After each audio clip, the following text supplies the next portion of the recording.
Hello guys. Hello, this is for Libra. Welcome Libra dito sa aking channel, Kapalaran 888. Tingnan natin kung anong messages, energy gabay, kapalaran para sa inyong lahat. Okay. Libra. Tingnan natin. First two cards sa'yo. Ito ay para sa last week pala ng June 2026. A blessing for a mother, number 12. And a blessing on the children. So, nakikita ko sir dito, babae ka man or lalaki. Sinasabi ng barahan na blessed ka sa pagiging nanay, kung nanay ka or tatay. Blessed ka sa pagiging anak. Kumbaga, both sides, blessed ka. Okay? Sa linggong ito, marirealize mo na mabuti ka palang nanay. And marirealize mo din na mabuti ka ding anak. And at the same time, yung mga anak mo, makikita mo na maganda yung pagpapalaki mo sa kanila. Okay. This is for Libra.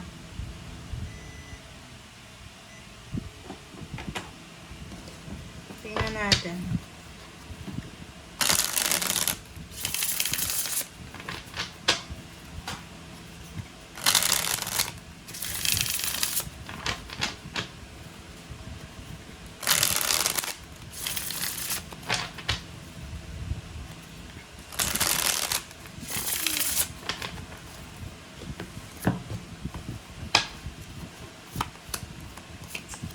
Okay, first two cards natin, Two of Pentacles and Six of Swords.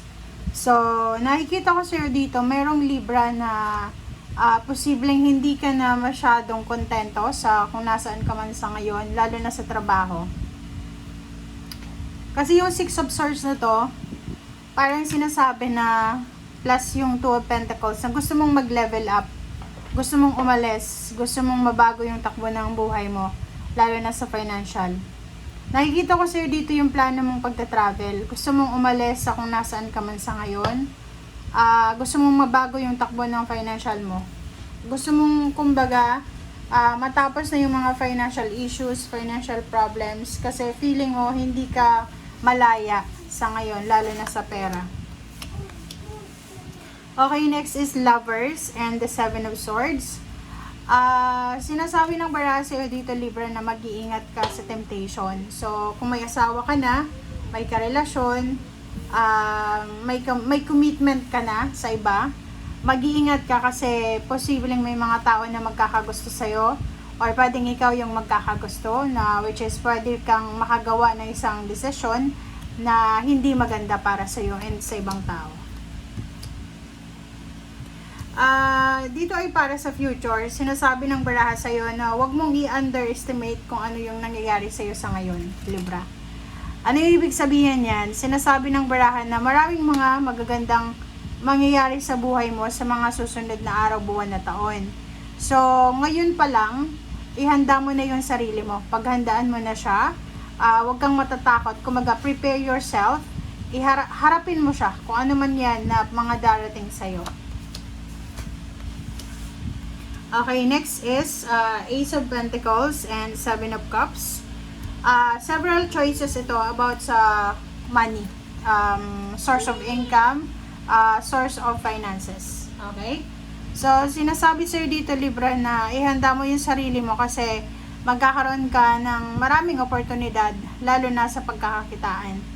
Yung Ace of Pentacles kasi na to, sinasabi niyan is maraming papasok sa'yo na pagbabago.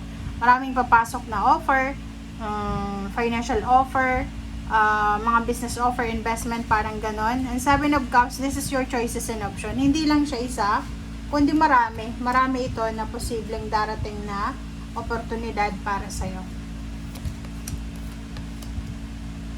Okay, next is Ace of Swords and the Devil. Yun, this is a confirmation here sa Lovers and Seven of Swords. So, in terms of money and then relationship, sinasabi na mag-iingat tayo sa temptation. Kailangan dito ng self-control, guys. Kasi yung mga balita, mga communication na darating sa'yo ay posibleng hindi siya maganda para sa sistema mo. Okay? As much as possible, you need to detach yourself. Itong Eight of Cups is detaching yourself from any negativity, stress, or any toxicity.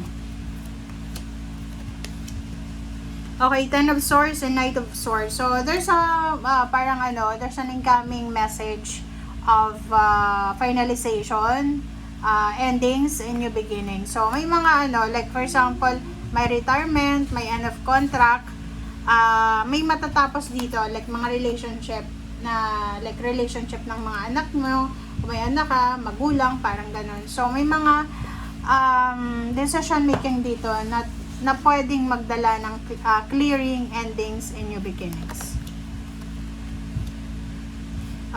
Kung ikaw ay single, sinasabi ng baraha sa'yo dito na there's an incoming love life, there's an incoming relationship na pwedeng umabot siya sa kasal, or umabot siya sa pamamanhikan, or sa pag-iisang dibdib. Yan nga, kasal.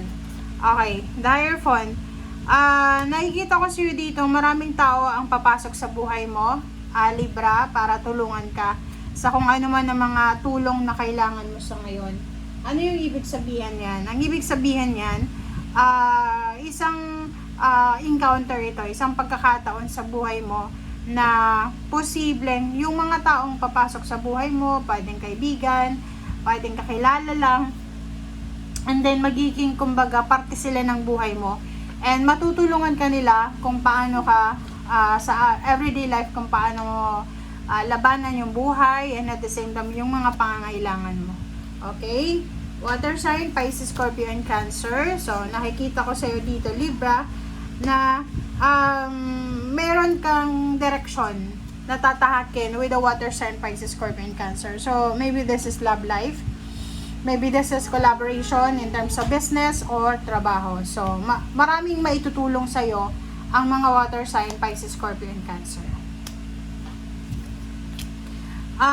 Doon naman sa mga Libra na parang feeling nyo stagnant kayo, feeling stagnant, feeling stuck up, feeling restricted, sinasabi ng baraha sa inyo na kailangan nyo daw magpakatatag. Okay, lakasan nyo pa yung loob nyo.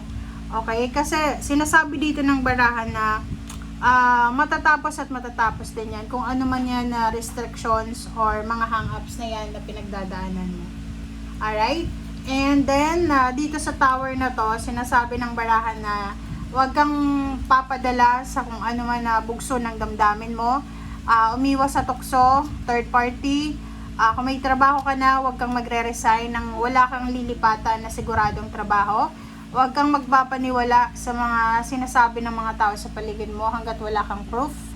And the last card here is Death and Page of Wands. So, dito sinasabi ng barahan na lahat ng mga paghihirap, lahat ng mga confusion na nararanasan mo sa ngayon, or mga issues na yan, negative man yan, or kung ano pa man, matatapos at matatapos din yan. Okay? There's an ending of mga issues na yan, and then magiging masaya ka ulit kasama yung pamilya. Alright, thank you for watching guys, and see you again. Bye!